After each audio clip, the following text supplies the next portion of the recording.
46 ao 50. Diz assim, ó: enquanto Jesus ainda falava ao povo, eis que a mãe e os irmãos dele estavam ao lado de fora, procurando falar com ele.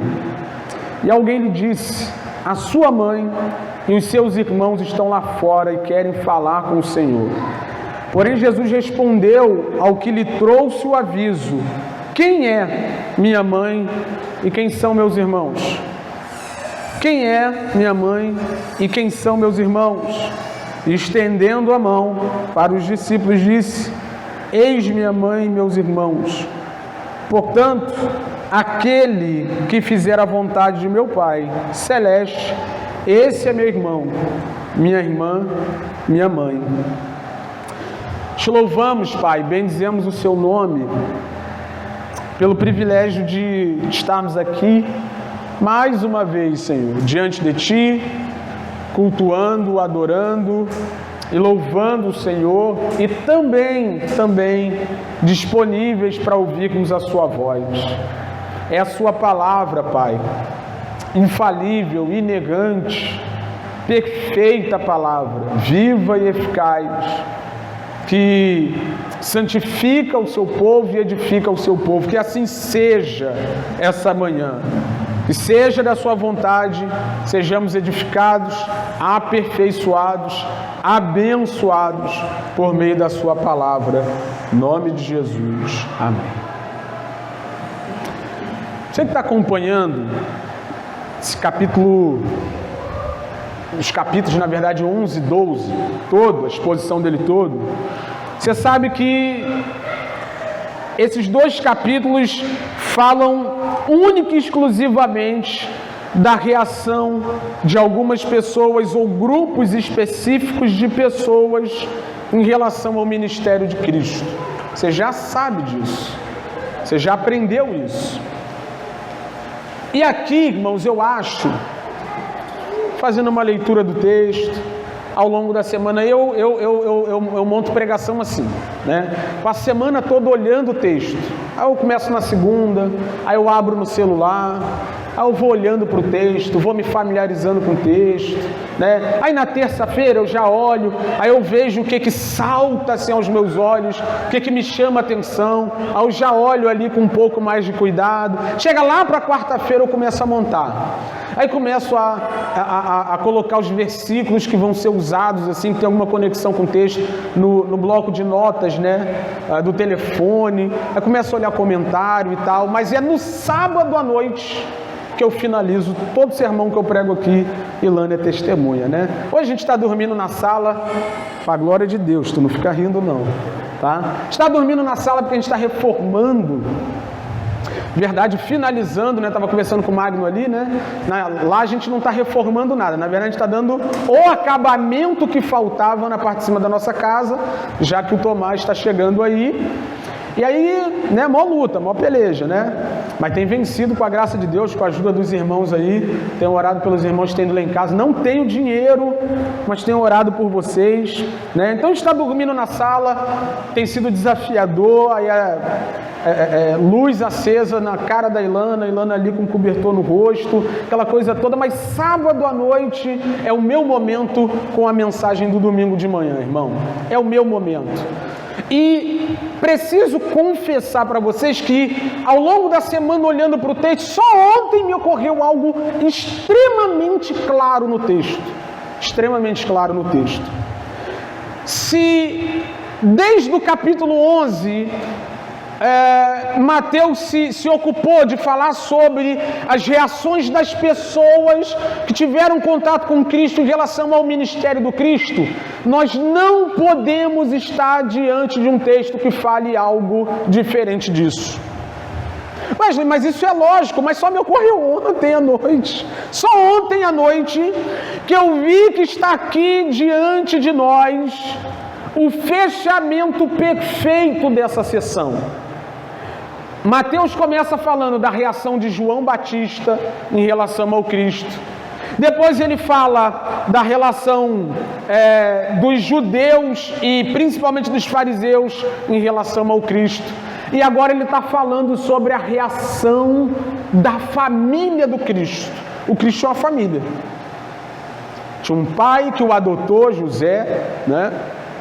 Tinha um monte de irmãos. Jesus tinha um monte de irmão, um monte de irmão. A Bíblia fala o nome dos homens, né? São quatro homens, fora as meninas, né? Fora as mulheres. Jesus tinha um monte de gente ali que compunha sua família, a própria Maria, aquela coisa toda.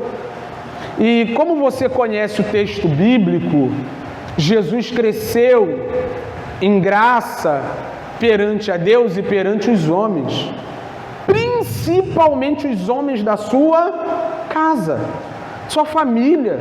Jesus estava dentro de um lar muito comum daqueles dias, sendo desenvolvido, né? Não tinha controle remoto naquela época, né? Nem televisão, logicamente. Mas muito provavelmente o problema dos irmãos era outro. Lá em casa era controle remoto, né? A gente acordava cedo, bem novinho assim. Quem pegava o controle primeiro mandava na televisão. Não sei se era assim na tua casa, né? Aí tu querendo ver uma coisa, o outro irmão via outra coisa, o pau quebrava direto. Por quê? Porque quando alguém largava o controle remoto e ia na cozinha, o outro pegava, tu largou, né? E aí tu já sabe como é que funciona, né? Como é que era lá? Não sei, irmão, na casa de Jesus, mas Jesus com certeza foi provocado pelos seus irmãos. Jesus com certeza foi tentado pelos seus pais. Lembra que o apóstolo Paulo falou sobre a relação dos pais com o filho? Que eles não devem provocar ira nos seus filhos, é porque os pais provocam ira nos filhos. Com certeza José e Maria provocaram ira em Jesus. Sabe que ele não pecou em momento nenhum? Seja com seus irmãos ou seja com seus pais, né? Mas ele foi tentado. Mas ao mesmo tempo que Jesus está dentro daquela casa, sendo tentado, vivendo uma vida comum, desenvolvendo a vida, crescendo ali, né? O Cristo de Deus também estava lá. E muito provavelmente ficava claro nas ações e na vida do Cristo que ele não era uma criança, um adolescente, um jovem comum. Lembra da experiência dos 12 anos dele? Quando eles estão lá em Jerusalém, curtindo a festa, participando da festa, aí a caravana volta para Nazaré, Jesus fica para trás no templo, desenrolando ali, conversando com os doutores da lei, eles ficam impressionados com Cristo. José e Maria voltam para buscar Jesus porque deram falta dele. De repente Jesus olha para Maria assim e diz: você não sabe para que eu vim? Você não sabe que eu tenho uma missão pré-estabelecida para desenvolver? Mas o texto diz que para não pecar, por aquele momento Jesus se sujeitou. E aí Maria olhava aquilo e ficava guardando no coração, em virtude de, ao mesmo tempo dela ter um adolescente de 12 anos para criar, ela está diante do Rei da Glória, do Deus encarnado, do Filho de Deus. Então é nesse contexto que Jesus cresce, onde ele é uma criança normal, um adolescente normal, um jovem normal, vai crescendo junto com seus irmãos dentro de uma casa normal, mas também é o Messias, também é o Cristo, também é o Filho de Deus, também é o Salvador dos homens, e também a família de Jesus precisa reagir a isso. Uma vez que, quanto mãe de Jesus, Jesus se sujeitava a Maria, não é? Mas quanto Salvador, Criador de Maria, Maria se sujeitava ao Cristo. Lembra das bodas de Caná? Que ela chega lá e diz assim: acabou o vinho.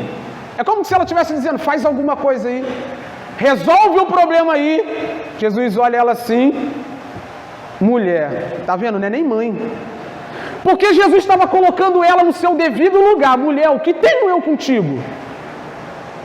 Nesse contexto de dizer o que eu tenho que fazer na minha missão messiânica, quem manda aqui sou eu, o que tenho eu contigo?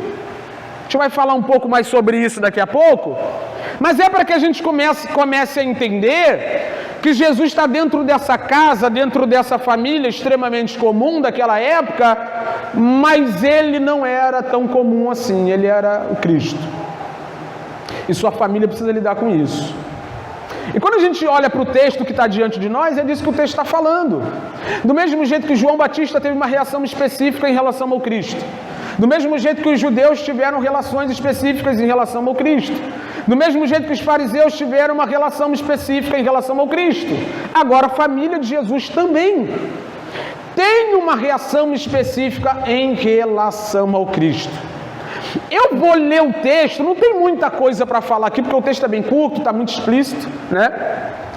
Mas se eu pudesse sintetizar o que está aqui, se eu pudesse resumir o que está aqui, e é por isso que no princípio eu pedi para você prestar atenção, para você ficar com o coração aberto, para você deixar o Espírito de Deus comunicar essas verdades no seu coração.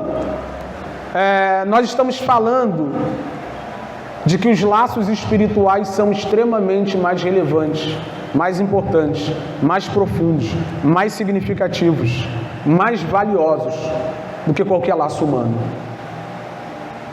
Eu estou para falar sobre um escândalo com vocês aqui essa manhã. Eu espero que o Senhor me dê graça para falar e lhes dê graça para ouvir. Eu espero que seja desconstruído no seu coração, na sua mente, no meu coração e na minha mente, uma ideia que é construída de maneira extremamente natural, de maneira bem natural, bem inconsciente. Nós vamos colocando os laços familiares num lugar que eles não são donos, que eles não deveriam estar lá. A gente vai falar sobre isso nessa manhã aqui. 46 diz assim: enquanto Jesus ainda falava ao povo, eis que a mãe e os irmãos dele estavam do lado de fora, procurando falar com ele. E alguém lhe disse: a sua mãe e seus irmãos estão lá fora e querem falar com o Senhor. Vamos olhar aqui primeiro esse negócio, né? Eu não sei como é que foi a sua juventude. Em algum momento da minha juventude eu andava muito pela pista, né? Os pagodes da vida. Na minha época era chopada, né? Chopada. Acabou. Esses infernos, acabou. Agora é outros infernos, mas era esses infernos na minha época. E aí eu tinha muito amigo que fazia esse tipo de festa. E eu também já participei na promoção de algumas. E geralmente quando você vai numa festa, num evento, num pagode, numa chopada, num negócio doido, numa resenha, né? Hoje é resenha. Numa resenha de alguém que você conhece e é íntimo, você chega lá na porta e diz assim: chama fulano lá para mim, diz que eu tô aqui. Geralmente para você não pagar o ingresso do negócio. É ou não? Você se aproveita da intimidade com a pessoa que é dona da festa para não pagar a festa. Né? Aquela loucura que a gente sabe, arruma uma pulseirinha aí para mim. Não é? É o que está acontecendo aqui, irmão. Jesus está ensinando o Evangelho, pregando o Evangelho dentro de uma casa lotada. E a família de Jesus, por ter esses laços familiares, e me permita dizer, tá? Os irmãos de Jesus eram só meio irmãos, porque Jesus era filho de Maria, mas não de José. O pai de Jesus é aquele que o gerou eternamente. Maria foi usada por Deus, o ventre de Maria, a pessoa de Maria, para que o Deus que habitava em luz inacessível me encarnasse e viesse a essa terra. Mas os outros eram meio irmãos, né? Meio irmãos. E aqui também tem uma outra coisa, né? Que eu acho legal pra caramba, né? Até hoje Maria é virgem, é ou não? Com essa mutueira de filho não tem como afirmar isso, né, irmão? Enfim. Meio irmãos estão lá fora dizendo: chama ele lá que a gente quer falar com ele. Isso aqui é um abuso. Isso aqui é uma afronta. Em primeiro momento, por que quando a gente olha para os outros evangelhos, ou para um relato dos outros evangelhos que complementam essa reação dos familiares de Jesus em relação ao Cristo, nós vamos ver que as intenções deles, de fato, não poderiam ser boas. A Bíblia diz para nós que os irmãos de Jesus não criam que ele era o Cristo. É por isso que eu fiz essa introdução. É por isso que eu vim caminhando com você, para que nós passássemos pela ideia de que esse povo viu Jesus quanto homem, mas viu também o Jesus Messias ao longo de toda a sua vida e se recusaram a crer nele. Põe para a gente, por gentileza, Marcos, João 7, do versículo 1 ao 7. Aqui você vai entender mais ou menos o que os irmãos de Jesus pensavam sobre ele. Ó, Depois disso, viajou pela Galileia. Queria ficar longe da Judeia, onde os líderes judeus planejavam sua morte. Rapidinho para você entender aqui o aspecto geográfico da coisa. A Galileia foi onde Jesus desenvolveu o seu ministério quase que pleno. Né? Era um lugar principalmente habitado por gentios, e Jesus se privou de passar muito tempo na Judéia, onde era o centro da religião judaica, onde estava o templo, onde o povo ia para adorar, onde o povo ia para celebrar as festas, onde o farisaísmo e a religião daquela época imperava. Jesus passou longe de lá. Jesus ia às festas, passava por lá esporadicamente, mas o ministério de Jesus foi desenvolvido principalmente na Galileia, e Jesus ficava ali pela Galileia fazendo tudo que a gente sabe que fez. Continua o texto. Logo, porém, chegou o tempo de celebração judaica chamada Festa das Cabanas, ou dos Tabernáculos, né? Uma das três principais festas no calendário judaico, junto com Pentecoste e Páscoa, né? E os irmãos de Jesus lhe disseram: saia daqui e vá à Judéia. Irmão, volta no 1. Olha que loucura isso aqui. Depois disso, Jesus viajou para a Galileia. Queria ficar longe da Judéia, onde os líderes judeus planejavam fazer o que com Jesus, irmão? Vamos pensar que a Judéia é uma comunidade onde alguém saiu corrido e se voltar lá morre. Que o pessoal lá quer pegar ele, né? Vamos pensar dessa perspectiva aqui. Olha o 3. E os irmãos de Jesus lhe disseram: saia daqui e vá para a Judéia. Os líderes religiosos querendo matar Jesus na Judéia, e os irmãos dele, de dentro da casa dele, da família dele, dizendo: vai para lá. Vai para esse lugar onde querem extrair a sua vida, onde querem te matar, onde querem acabar com você. Tipo assim, volta lá. Ninguém vai fazer nada contigo, não. Chega lá, tem uma armada, né? Imagina seus próprios irmãos te mandarem para o lugar onde o povo quer matar você. Você entendeu do que a gente está falando. Onde seus seguidores poderão ver os milagres que realiza. Qual é a ideia deles aqui? Eles estão sendo irônicos, sarcásticos, dizendo aqui: você não é um milagreiro? Você não é o cristão? O messiasão? Vai lá para a Judéia, pô! Onde é o centro da religião, onde está o templo, onde os judeus se concentram. Vai lá! A fim de que o povo veja o Cristo que você é. Isso é ironia. Olha o que o texto continua dizendo. Você não se tornará famoso escondendo-se dessa forma. Se você pode fazer coisas tão maravilhosas, pode ser o mundo, pô. Eu vou usar o tom para você entender o que o texto está dizendo. Tu não é sinistrão. Vai lá, pô. Era uma ironia de descredibilidade. Os irmãos de Jesus estavam dizendo a ele, em outras palavras, o seguinte: você é uma fraude. Se você fosse o Cristo de verdade, você ia para a Judéia, no centro da religião, e ia mostrar quem você é para todo mundo. E por que disso? Porque na mentalidade do judeu, Messias e profeta de verdade era aquele que aparecia, que se mostrava ao mundo. Na cabeça do judeu, o Messias não seria um homem tímido, um homem de obras ocultas, um homem que ficasse pelos cantos curando um aqui, curando outro ali, aí pregava por um povo no deserto. Jesus fazia muito isso. Jesus ia para o deserto, aí um povo ia atrás de Jesus, e Jesus ficava lá pregando no deserto. Por quê? Porque a intenção dele não era invadir templo nenhum. A intenção de Jesus, em dado momento, nunca foi aparecer para o povo, para que o povo reconhecesse como um santo milagreiro. Nós já falamos sobre isso aqui. Jesus tinha um tempo determinado pelo Pai.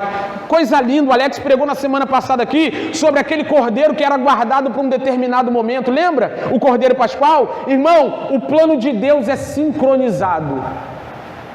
Deus tem tudo planejado na sua própria agenda, e todas as vezes que nós pensarmos que Deus está atrasado, Ele vai dizer o seguinte. Pode seguir, Marcos. Pois nem mesmo seus irmãos criam nele, né? Vou voltar para esse versículo, mas olha o 6. Jesus respondeu: agora não é o momento certo de eu, não é chegada a minha hora. Em outra versão diz isso, né? Essa ideia de descrença que está no texto é que na cabeça dos irmãos de Jesus não fazia sentido a maneira como a obra redentora estava se desdobrando. Mas não é sobre fazer sentido, é sobre se sujeitar ao que Deus determinou antes da fundação do mundo. Vai lá, se mostra, seja o profeta que você diz que é, nos salva dos romanos, resolve nossos problemas. Ontem eu estava conversando com uma moça, né? E aí batendo papo, trocando ideia, aconselhando e tal. E aí, Wesley, mas por que Deus não fez? Porque Deus não quer. Por que Deus não restaurou? Porque Ele não quis. Por que não é desse jeito? Porque é do jeito de Deus. Por que Ele não se manifesta agora? Porque não é o tempo de ir ou não é chegado a minha hora. E se você não se submete ao programa, à agenda, ao cronograma e até mesmo ao Cristo que Deus resolveu separar para nos salvar, tu está fora do que Ele está fazendo. Então os irmãos de Jesus mostravam a sua descrença principalmente no fato de não reconhecerem que a maneira como Jesus estava se comportando e se movendo era a maneira que eles esperavam do Cristo que haveria de vir. Eles olhavam para Jesus e diziam, cara, até vejo que ele é diferente, já fez algumas coisas no nosso meio, mas para a gente não faz sentido que seja assim. Deixa eu te dizer uma coisa, não me importa se faz sentido para você ou não. Não me importa se faz sentido para nós ou não. O que importa é que assim Deus determinou e é assim que nós devemos proceder. É a isso que nós devemos nos submeter. Mas voltando para o 5 um pouquinho, olha lá, está explícito aqui, pois nem mesmo seus irmãos criam nele. Então, quando a gente pega esse relato de João e vem para esse relato de Mateus, a gente entende que quem está lá fora dizendo, cadê nosso irmão que a gente quer falar com ele, né? Não é um povo que está lá com boas intenções. E vou dizer um pouco mais para vocês aqui. O que Jesus estava fazendo no contexto aqui de Mateus, irmão? Pregando o evangelho, anunciando o reino, ensinando a palavra, numa casa lotada para um monte de gente. Quando a família de Jesus chega lá fora e diz assim, ó, diz que nós queremos falar com ele, no mínimo, eles estão interrompendo algo extremamente mais importante, que é o anúncio do reino de Deus. E alguém disse algo sensacional sobre isso aqui. Tem um monte de gente que é dono da frase, né? Mas para não arriscar ninguém, vou falar só a frase em si, né? Alguém disse um dia que a mãe de Jesus e os irmãos de Jesus estavam fora da casa, querendo falar com ele, quando deveriam estar dentro da casa, querendo ouvi-lo. Essa é a maior prova de que esse povo que está lá fora é descrente no Cristo de Deus, naquele que Deus enviou para morar debaixo do teto deles. E eles faziam uma força tremenda para rejeitá-lo como Messias. O reino de Deus sendo pregado, a casa lotada, irmão, é como se alguém chegasse aqui agora, me ouvisse pregando o evangelho e quisesse me parar como se tivesse algo mais importante para falar lá fora. E Jesus está dizendo, eu estou fazendo algo mais importante, eu não vou sair daqui. Seja pai, seja mãe, seja tia, seja o papa, eu não paro de fazer uma obra que é mais importante do que esses laços familiares que estão sendo reivindicados aqui. Calma, vai apertar ainda, eu só estou introduzindo, mas vai piorar muito aqui. Mas é para você entender que faz sentido o que Cristo vai falar um pouco mais para frente. Porque parece que Cristo está sendo só arrogante. Parece que Cristo está sendo só indelicado com a sua família, né? Poxa, depois que ele virou o Messias, está cheio de marra. Não é não. Esse povo não cria nele. Eles moravam debaixo do mesmo teto de Jesus e eles não acreditavam que Jesus era o Cristo de Deus. E eles estão lá fora tentando interromper a obra que ele veio fazer, meu irmão. Se você não presta atenção nesse tipo de detalhe, você vai dizer que Jesus é um arrogante quando ele diz o que diz depois desse momento do texto. Mas é importante dizer isso, irmão. Infelizmente, essa é uma das frases que eu mais gosto de falar porque mudou a minha vida. Mudou a minha vida. Não que ela seja boa de ouvir, mas mudou a minha vida. Para mim, uma das coisas mais difíceis da vida cristã é pensar que as pessoas que nós mais amamos odeiam o Cristo que servimos. Você já pensou nisso? Que seu filho odeia Cristo ou pode odiar o Cristo?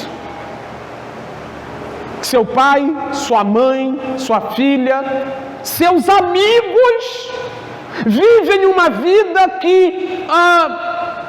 ofende a santidade de Deus?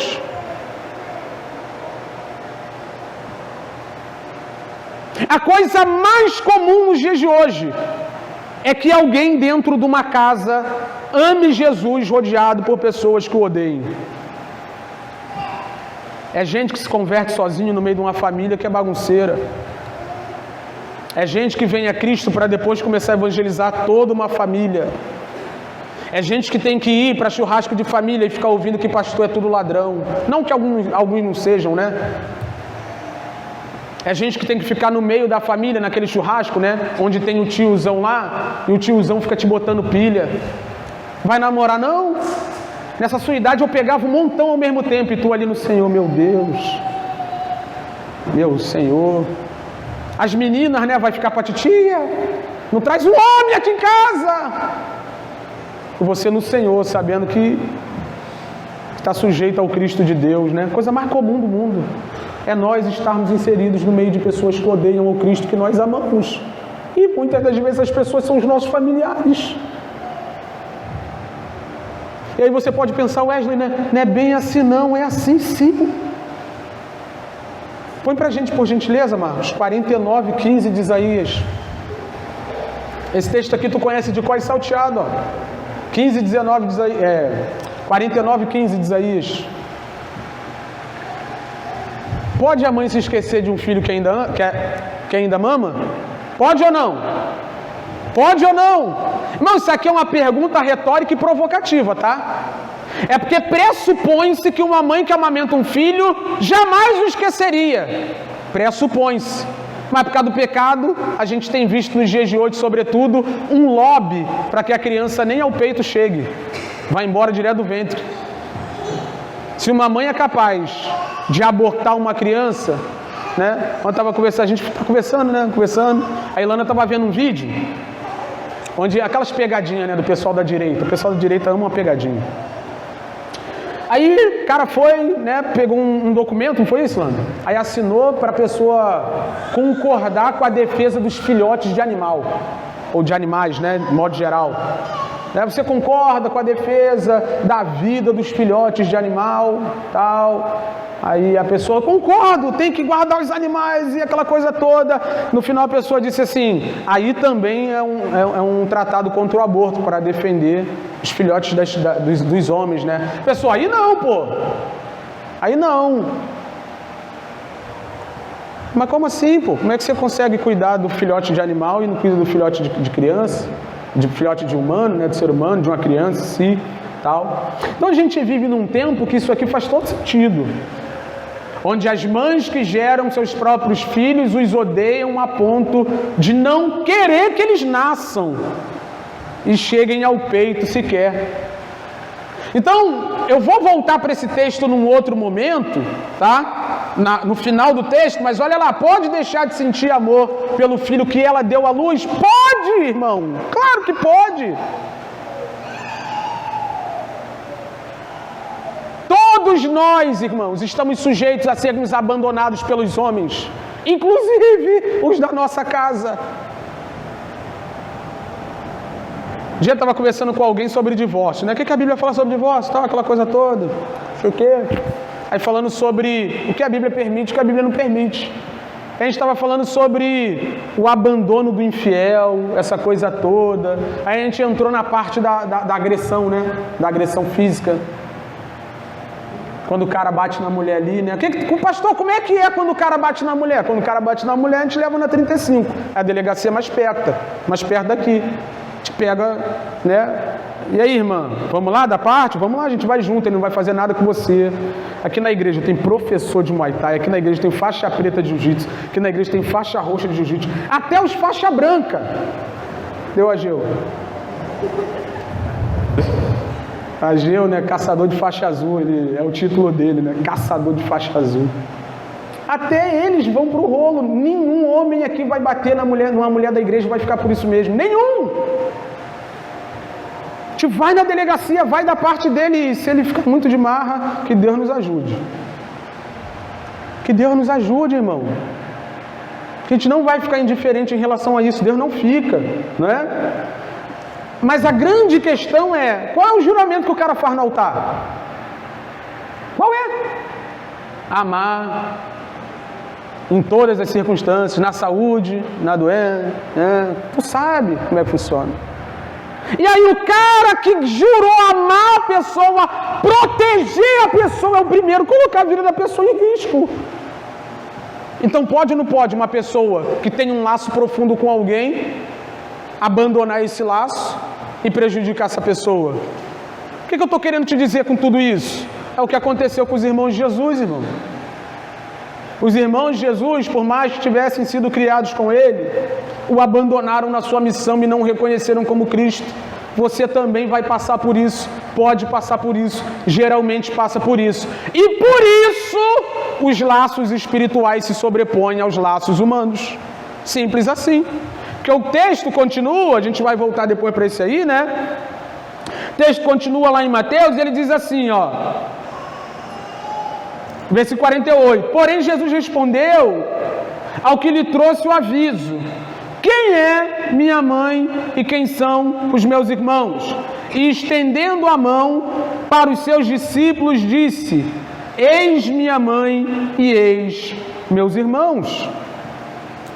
Isso aqui é escandaloso. Isso aqui é para explodir a nossa cabeça.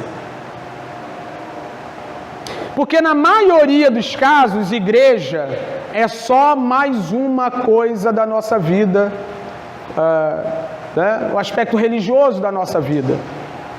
Mas o que Deus fez em Cristo na cruz é tão profundo, é tão profundo que extrapola até essas coisas que nós julgamos serem extremamente importantes, como família na carne. E com isso eu acho que já é a hora de dizer isso. Eu não estou falando de você desprezar sua família não, amém? Amém? Você sair daqui e já dar uns 2 tapas na orelha do marido, não faz isso, não é isso que eu estou falando. Ame sua família, sirva a sua família. Os irmãos da igreja sabem, eu prego o tempo todo e falo o tempo todo sobre a necessidade de todos nós, absolutamente todos nós, estarmos envolvidos com a missão de Deus onde? No dia a dia, dentro de casa, no churrasco de família. Suporta aquele tiozão lá, né? É para ver ou para comer? Suporta ele, irmão. Mas fica lá, prega o evangelho, seja Cristo para sua família, mas nunca esqueça que existe um vínculo entre você e os irmãos da fé muito mais poderoso do que o sanguíneo. E por que disso, Wesley? Porque esse vínculo não é feito na carne, esse vínculo é feito no próprio Cristo pelo seu Espírito. Todos nós que estamos aqui fomos introduzidos em outra família, a saber, a família da fé. A nossa relação, que começa aqui agora, não vai terminar com a morte. Seu marido vai morrer. Seu filho vai morrer. Você vai morrer. E a família física, a família daqui, a família do agora, vai ser desfeita. Vai se desintegrar pela morte. Mas quando a gente varar a eternidade, os da fé vão estar lá. A grande família de Deus, o grande povo de Deus, comprado, lavado, remido pelo sangue do Cordeiro, introduzidos no corpo de Cristo, introduzidos no templo espiritual.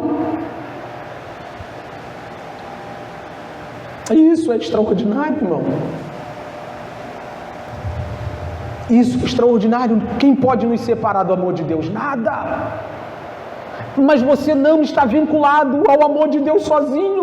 É a igreja, o texto está falando da igreja, do povo de Deus como um todo. Esse povo que se reúne aqui domingo após domingo, o povo que ama o mesmo Cristo que você, que louva o mesmo Deus que você, que adora o mesmo Deus que você, que é preenchido pelo mesmo Espírito que você, salvo da mesma condenação que você, que vai habitar novos céus e nova terra junto com você, o povo que ama o mesmo Jesus que você ama.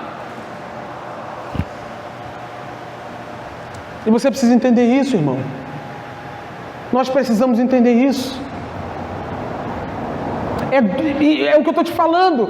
A construção da ideia de que família é a coisa mais importante que existe na nossa vida, a ponto da gente não abrir mão de família para nada, é natural, por causa do vínculo sanguíneo, por causa da proximidade, por causa do apego, por causa da idolatria. Da idolatria.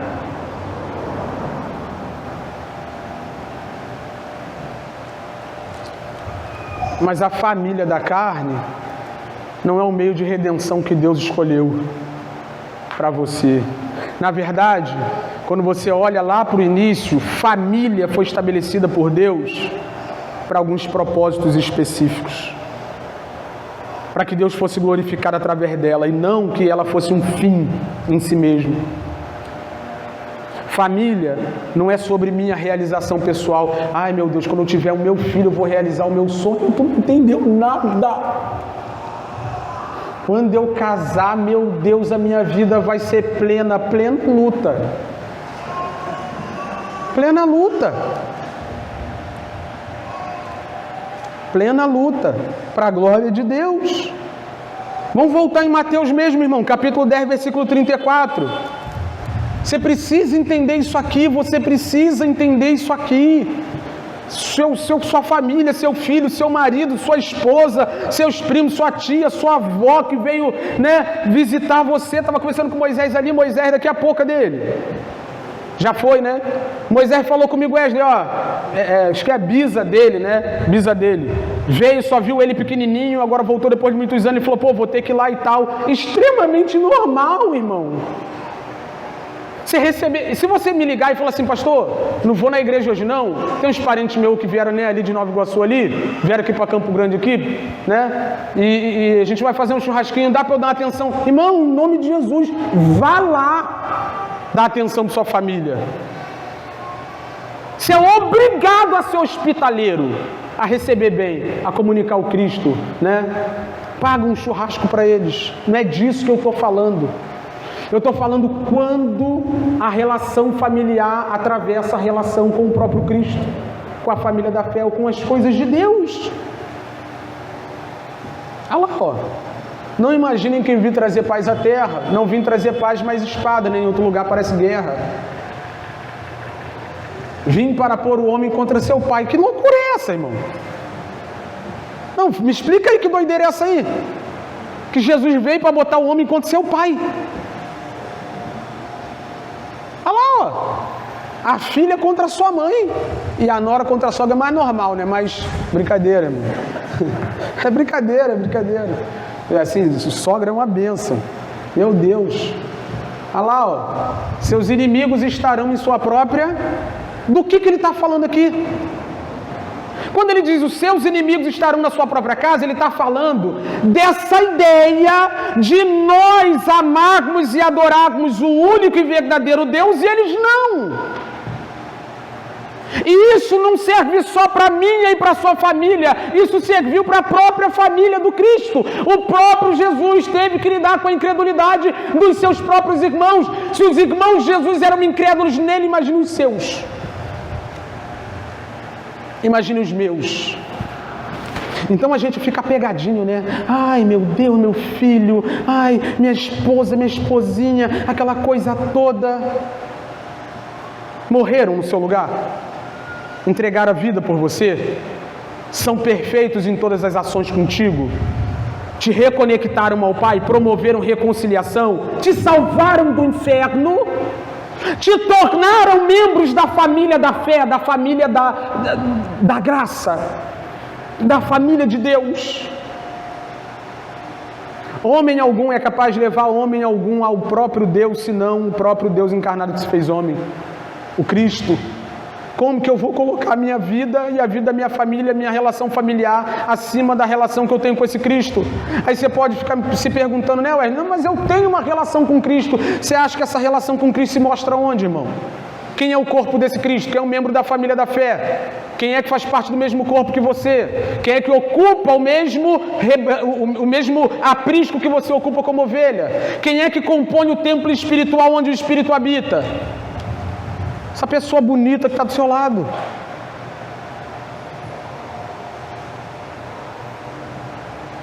Então,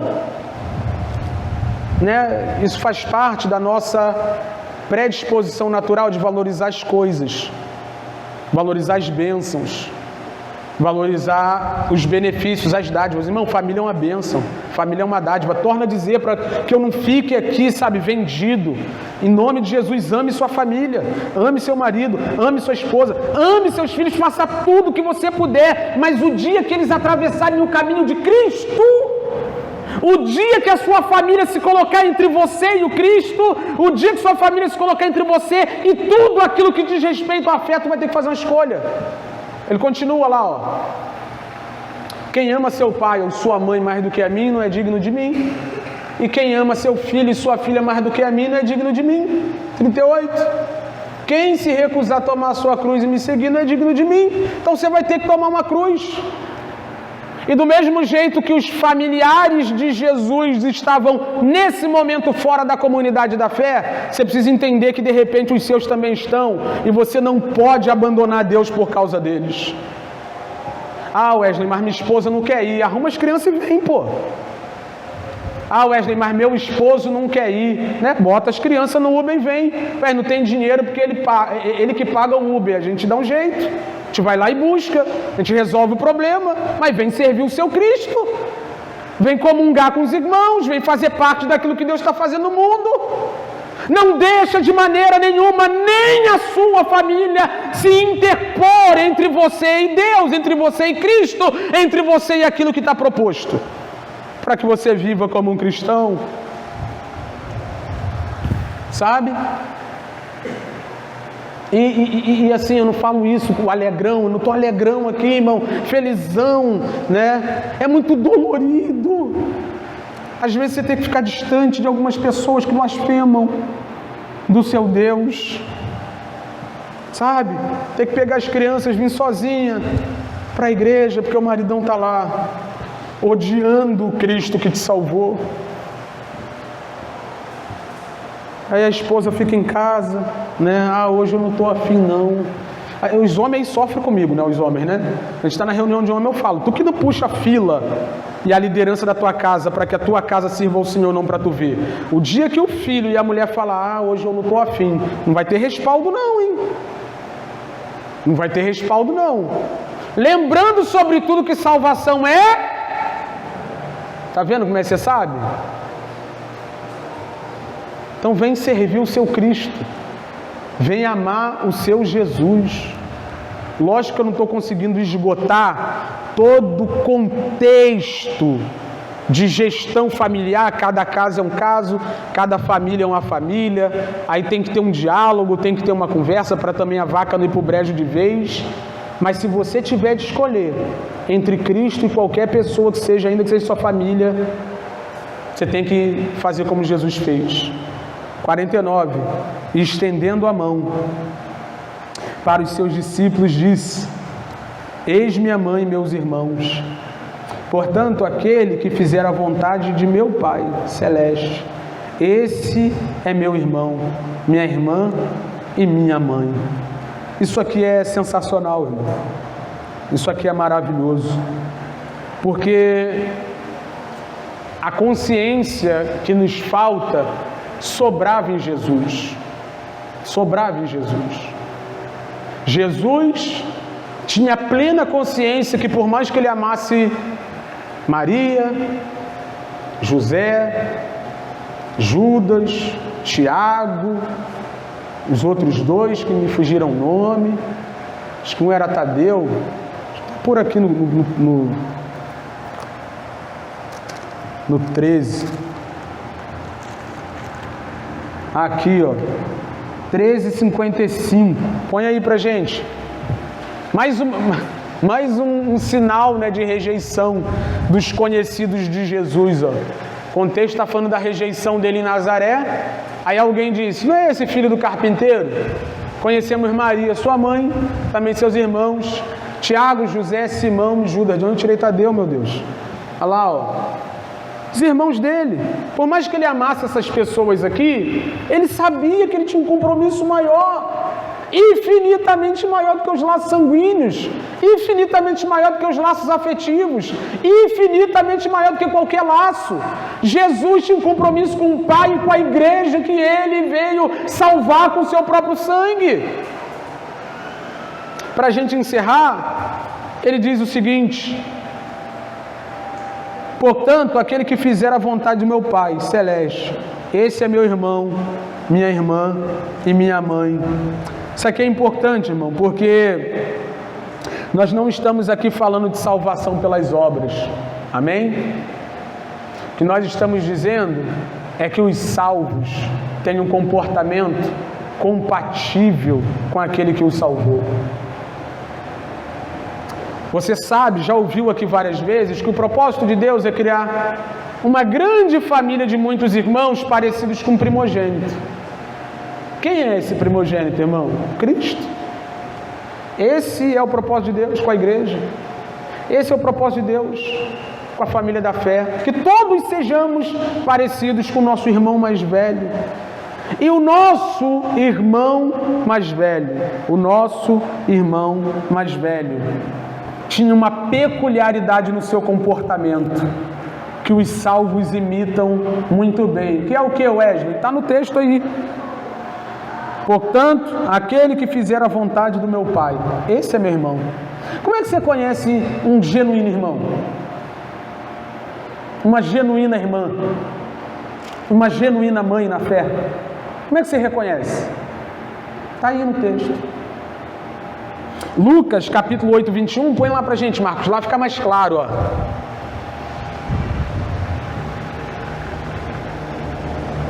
Jesus respondeu: minha mãe e meus irmãos são aqueles que ouvem a palavra de Deus e a praticam. É difícil pensar que a gente fique tão feliz com pessoas que odeiam o nosso Deus, que não praticam a sua palavra. Agora, por outro lado, o que eu vou dizer é duro, é triste, mas é verdade. Está cheio de gente no nosso meio que ama estar perto dos ímpios e odeia estar perto da igreja. Tu vai morar com esses irmãos que tu odeia, hein? Ou supostamente vai. Ama estar no meio da loucura, né? Aí a gente já tem na ponta da língua as desculpas, né? Não, são meus amigos, eu não posso abandoná-los. Não, é minha família, como é que eu vou largar minha família? Então vamos você largar não. Porque eu estou dizendo que você sente mais prazer naqueles que desobedecem a palavra de Deus do que naqueles que estão aqui lutando para serem servos fiéis do Salvador.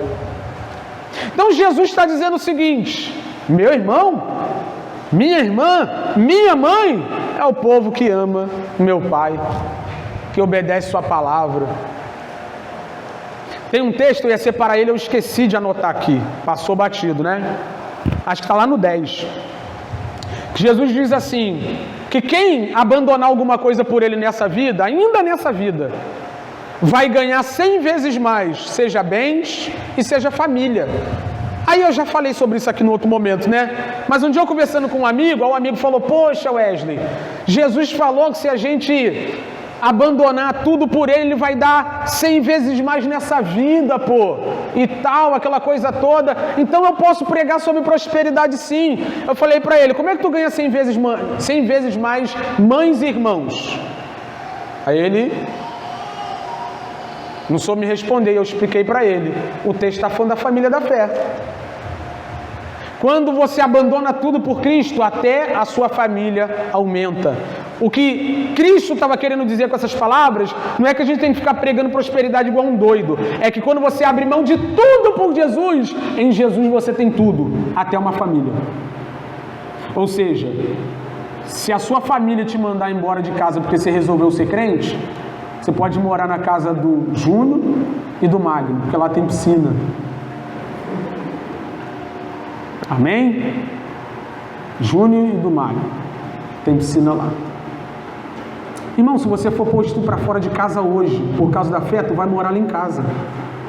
Eu, você, Ilane e Tomás, em nome de Jesus. E depois a gente se vira, depois paga um aluguel, depois tentar dar um jeito. A gente vai, arruma um emprego para tu, bota tu para vender um negócio aí. Mas a família da fé, irmão, extrapola a realidade do aqui e agora. Terminar. Como Jesus diz que quem é da família da fé é o povo que obedece, vamos ver como é que Jesus se comportava. 4, 33 e 34 de João, depois 17 e 4 de João. Primeiro 4, 33 e 34. Os discípulos perguntaram uns aos outros: será que alguém lhe trouxe comida? 34. Então Jesus explicou: meu alimento consiste em fazer a vontade daquele que me enviou e terminar a sua obra. Quem era o irmão mais velho, irmão? O irmão mais velho era aquele que tinha única e exclusivamente como objetivo fazer a obra do seu pai. 17, versículo 4, para a gente concluir. Eu te glorifiquei aqui na terra, completando a obra que me deste para realizar. Como é que Cristo glorificou o Pai? Obedecendo e cumprindo a obra que Ele havia lhe dado para fazer. Quem são os da fé, irmão? Quem são os que compõem a verdadeira família? Quais são as pessoas com as quais nós nos identificamos? São aqueles que obedecem à vontade do nosso Pai. Torno a dizer, irmãos, se por um momento, a gente não tem muito mais tempo para falar sobre isso, mas a realidade histórica é que muitos dos nossos irmãos perderam casa, perderam família. Antigamente, no primeiro século, na verdade, ao longo de toda a cultura judaica, a mulher não podia pedir divórcio. Depois que o cristianismo apareceu, alguns homens começaram a se converter, o judaísmo abriu uma exceção para que as mulheres pedissem divórcio de homens cristãos e vice-versa. As mulheres se convertiam, os homens mandavam a mulher para fora de casa. Os filhos se convertiam, os homens, as mulheres, os pais botavam os filhos para correr. Vocês lembram do filme do apóstolo Paulo? Quem lembra do filme? Lembra do filme? Lembra lá que tinha um lugar onde ficava uma concentração de um monte de gente, principalmente órfão? Lembra? O que mais tinha no primeiro século é gente ficando órfão, porque perdia seus pais em nome da fé, por causa da fé. Mas encontrava na igreja, no corpo de Cristo, na família da fé, a verdadeira família, que nem o tempo poderá destruir, que nem a morte poderá destruir. Essa pessoa que está do seu lado servindo a Cristo junto com você é o seu verdadeiro irmão, é a sua verdadeira irmã. E aqui está a verdadeira família. Não que você deva desprezar ame sua família, cuide da sua casa, cuide dos seus, mas nunca coloque seus irmãos, suas irmãs, seus pais, seu cônjuge acima do Cristo e da família do Cristo. Amém? E aqui fica um ensejo. Venha fazer parte dessa família, irmão. Venha Cristo arrependido. Tem lugar na mesa para todo mundo. Cristo foi à cruz como o irmão mais velho para pagar o preço por muitos irmãos, para que todos nós pudéssemos entrar nessa família, fazer... Irmão, é uma loucura. Se coloca de pé aí para a gente encerrar, vou encerrar, sabe? Mas as pessoas ficam impressionadas com a família real da Inglaterra, né? Ah, príncipe William, príncipe, princesa não sei o quê. É mó clichêzão, mas é verdade, irmão. A mulher que se converte é a princesa de Jesus. Tá rindo, pano, da princesa de Jesus? O homem que se converte é um príncipe de Deus, herdeiro e co-herdeiro com Cristo de tudo aquilo que Cristo alcançou. Venha fazer parte da família da fé, se arrependa, se converta, venha a Cristo e se torne membro dessa grande família de muitos irmãos. Amém?